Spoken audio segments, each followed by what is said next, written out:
تاریخ میں بہت سارے ملکوں نے اپنی آزادی کا سودا کیا، لیکن جو سودا گھاٹے کا خلیجی ممالک نے کیا شاید ہی وہ دنیا کی تاریخ میں کہیں ملتا ہو۔ امریکہ نے عربوں کو جو سیکیورٹی کی ضمانت دی تھی، وہی سیکیورٹی کی ضمانت اب ان کے گلے کا پھندا بن چکی ہے۔ اب یہ خلیجی ممالک اس نہج پر پہنچ چکے ہیں کہ وہاں بنائے ہوئے امریکی اڈے یا امریکی ایئر بیسز ان کی حفاظت تو نہیں کر پائے، لیکن بون آف کنٹینشن ضرور بن چکے ہیں، یعنی فساد کی جڑ بھی وہی ہیں۔ اب ایک طرف تو انہی امریکی اڈوں سے ایران پر حملے کیے جا رہے ہیں اور ایران بھی ریٹیلیشن میں انہی اڈوں کو ٹارگٹ کرتا ہے، یعنی یہی عرب ممالک جو امریکہ کو اپنی سیکیورٹی کی ضمانت سمجھتے تھے، ان اڈوں کو ویلکم کرتے تھے کہ یہ ہمیں سیکیور کر دیں گے، ہماری حفاظت کر دیں گے، اب وہی اڈے ان کے گلے کا پھندا بن چکے ہیں اور انہی کی وجہ سے خلیجی ممالک ایک سینڈوچ کی طرح ہیں، جن کو ایک طرف ایران کھاتا ہے اور دوسری طرف امریکہ اور اسرائیل کی پارٹنرشپ کھاتی ہے۔ اور یہاں سے یہ بھی ثابت ہو گیا کہ امریکہ کی دوستی اس کی دشمنی سے زیادہ خطرناک ہوتی ہے اور اس کا نتیجہ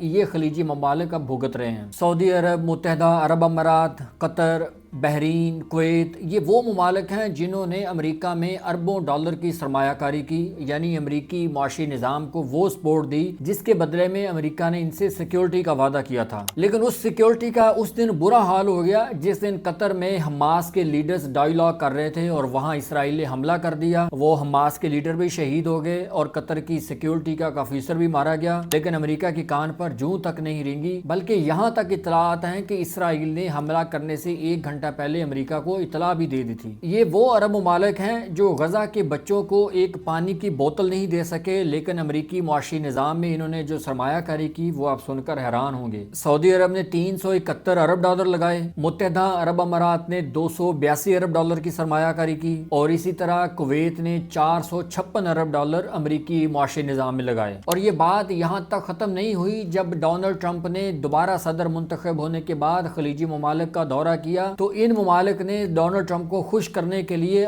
مزید اربوں ڈالر لگانے کا وعدہ کر دیا۔ متحدہ عرب امارات نے امریکہ میں 1400 ارب ڈالر انویسٹ کرنے کا وعدہ کیا، سعودی عرب نے بھی 1000 ارب ڈالر کا وعدہ کیا اور قطر نے 1200 ارب ڈالر امریکہ کو دینے کا وعدہ کیا اور یہ کل رقم تقریباً 3600 ارب ڈالر بنتی ہے۔ یہاں تک کہ قطر کا گولڈن ٹریپ بھی فیل ہو گیا جس میں انہوں نے 40 کروڑ ڈالر کا ایک جہاز ڈونلڈ ٹرمپ کو گفٹ کیا اور ڈونلڈ ٹرمپ کی پرائیویٹ کمپنیوں میں 500 ملین ڈالر کی کرپٹو انویسٹمنٹ کی۔ ان خلیجی ممالک کی 2 بڑی انڈسٹریاں ہیں جہاں سے انہوں نے یہی 3600 ارب ڈالر کما کر امریکہ کو دینا تھا، وہ ہے ان کی ٹورزم اور تیل کی انڈسٹری، اور یہ دونوں انڈسٹریاں اس ایران جنگ کے بعد بری طرح متاثر ہو چکی ہیں۔ اب تک ان ملکوں کا 25 سے 30 ارب ڈالر کا نقصان ہو چکا ہے اور یہ نقصان عارضی نہیں ہے، یہ مستقل ہے اور ان کی معیشتیں بھی گرنے کا خدشہ ہے کہ یہ مستقل طور پر 1 سال 2 سال یا 4 سال کے لیے نیچے گر جائیں گی، کیونکہ اس جنگ کے جو آفٹر شاکس ہیں وہ بہت زیادہ خطرناک ہوں گے۔ ورلڈ ٹورزم کونسل نے ایک اندازے کے مطابق کہا تھا کہ اس سال مشرق وسطیٰ میں جو ٹورسٹ جائیں گے وہ 200 ارب ڈالر سے زیادہ خرچ کریں گے، اور یہ وہ انڈسٹری ہے جہاں 1 ملین سے زیادہ لوگ جاب بھی کرتے ہیں اور وہ پوری دنیا سے جاتے ہیں، جن میں خاص طور پر جنوبی ایشیا کے لوگ شامل ہیں۔ اسی طرح ان کی جو تیل کی انڈسٹری ہے وہ بری طرح متاثر ہو چکی ہے، ان کی تیل کی پیداوار کافی حد تک کم ہو چکی ہے اور جو پیداوار ہو رہی ہے اس کو وہ فروخت نہیں کر پا رہے، ان کے بہت سارے جہاز اسٹریٹ آف ہرمز میں پھنسے ہوئے ہیں کیونکہ وہ بند ہے، اور دوسری طرف سعودی عرب نے کوشش کی ہے کہ ریڈ سی کے ذریعے اس تیل کو ایکسپورٹ کیا جا سکے، لیکن وہ بہت کاسٹلی ہے اور اس میں ایفیشنسی بھی وہ نہیں ہے۔